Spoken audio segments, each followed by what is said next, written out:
it is said that readers are leaders, readers are speakers. These have been my books for this year.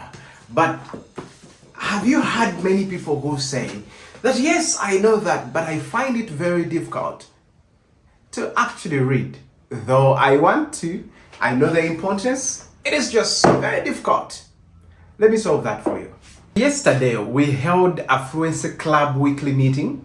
Now, the Fluency Club is a platform where our former students of speaking organize themselves to continue speaking and sharing knowledge amongst themselves. Now, these are corporates from different spheres and industries. But during the session, it was about personal development and growth. One of the panelists suggested that for you to attain the two, you must read, you must inconvenience or convenience yourself to read.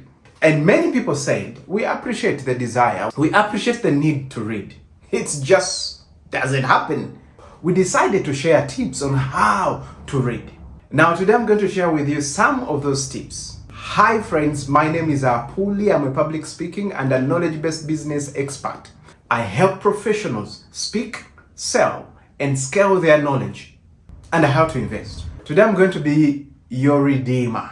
I'm going to give you 6 steps that are going to help you become a great reader, but also those that will help you retain a lot, because in return, you become a good reader and a good speaker. I have had many people who tell me, Apuuli, how do you read and retain things? But at the same time, where do you get all that information and the quotes that you always share? Well, number 1, identify interest. Some of you just read books because someone has recommended. I don't know whether any one of you can relate with this. You've had people mentioning about the book, The Outliers, or Betrayed by My Leader, The Mustard Seed. Well, those could also be good books, but maybe they're just not for you. And if something does not invigorate passion and interest in you, you'll get bored. I would want to read a book written by Kyagulanyi Ssentamu. Some of us, whether we are his supporters or not, would want to know how he has transformed his life from where he came from to where he is, especially on rebranding. Anyway, I was telling you, pick books that align with your interests and passions or desire. Number 2, when you get the book, take for instance, this book by Sarah Langasiyu. Siyu is not Chinese. This lady is Ugandan. She's actually a judge of the High Court. She was recently appointed a judge. She was a chief registrar. A chief registrar is that officer from the judiciary who always helps the president swear in on behalf of the chief justice. We're going to use this book as an example to explain point number 2, which is divide and conquer. Now what we are going to do is get a book like this. Look at how many pages it has. This one has about 195 pages. And then divide this book by the number of days you'd want to read a book. This means you should have set a target earlier. For example, do you want to read a book every month, every 2 months, or every quarter? I beseech you that you try to start small but be consistent. Let's take for instance, if it were me, I would put maybe a month. So that is 30 days, 195 pages by 30 days. That would bring us to about 6.5. That means I would have to read 6 pages to 7 every single day. So the day I do not read the 6 pages, the next day I would read 14 pages. Now, if for you want to target a book every 2 months, that would mean for such a book, you're going to read only 3 pages. Now, a book like this, it is sparsely populated. It is spaced and the letters are big. It's just 1, 2, 3, 4, 5, 6, 7, 8, 9, 10 paragraphs that you'd have to read in a day. The moment you have a target which looks small, you are likely to be motivated to read. Now that takes us to tip number 3.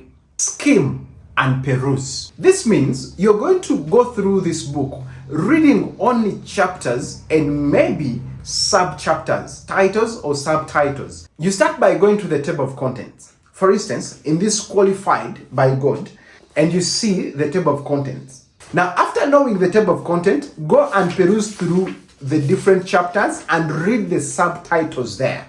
When you know the subtopics, there's the way they will be inviting you every day to read them and understand what that person is talking about, especially if they interest you. If they do not interest you, first put the book aside and look for another book. After you develop the discipline, maybe you come back to that book. Now that takes us to step number 4, show up. Remember, I always say that right steps taken in the right direction equals to progress, but consistent steps taken in the right direction equal to momentum and discipline. And of course, growth. In this case, I just want you to do for me one thing. It doesn't matter if that day you don't feel yourself. Either way, just come, open the book, at least read a line and close the book. All I need you to do is showing up. It's like when you want to be consistent at going to the gym, even when you're not energetic enough, just go to the gym.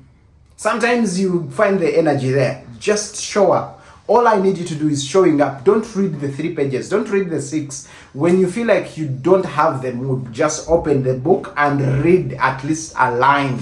Of course, you can't achieve that without tip number 5, schedule and block of time. I expect every individual to have a morning routine and an evening routine. In my program, the Momentum Mastery, we actually challenge ourselves to have a routine written down for morning and evening. Now, in one of the two, please schedule an hour or 30 minutes specifically for reading. For those who have struggled to get this discipline, you know that the best time is actually to schedule reading in the morning before anything disturbs you, before you get tired. So my time for reading is actually 6 a.m. I wake up in the morning, I do morning devotion, and then I do an hour of studying. Studying means a course I'm studying, new knowledge I'm acquiring, but being tutored or being schooled. And then at 6, I read a book for at least 30 minutes. When your brain gets used that at this time we read, trust me, it will remind you that at this time we read. Should you fail to keep up with that routine, it means the next day you're going to multiply that time. After some time, this is going to be part of your life. And tip number 6, take notes. Either write within the margins if you don't want to be neat. For those who want to be neat, just put sticky notes, and after you read your 3 pages or your 6 pages, take notes of 1, 2, 3 things you've learned that day. Why? The moment you rephrase the lessons in that book, they become part of you. And when you get to share them, everyone would wonder how intelligent you are. But you got them from someone else who has an experience that you may not even have, or who had a better way of putting them. I get them and I apply them on you for me to memorize them. If you don't speak them out, if you don't use them, you won't memorize them. Good news, I have a bonus tip for you. Join a book club or start one. Get friends who are struggling with the same problem, and then form a group of 3 or 10 and schedule a particular time where you're going to share what you read from a book, or you're going to read together. Now, I am contemplating starting an online book club. I'll either start it or the Fluency Club will start it. I'm no longer in leadership or in management of that club. It is now an independent community. I'll sell it to the leadership. If they adopt it, I'll come and share with you the results. If they don't, I may create my own club and put it on my website. If you think it's a good idea to create an online book club where you just put on your camera and you read for 30 minutes, we close, we say bye-bye. Maybe at the end of the month, we share what we learned from the books we read. What do you think? Meanwhile, have you ever watched a video and later you couldn't find it? Yeah, it happened. So save and repost this.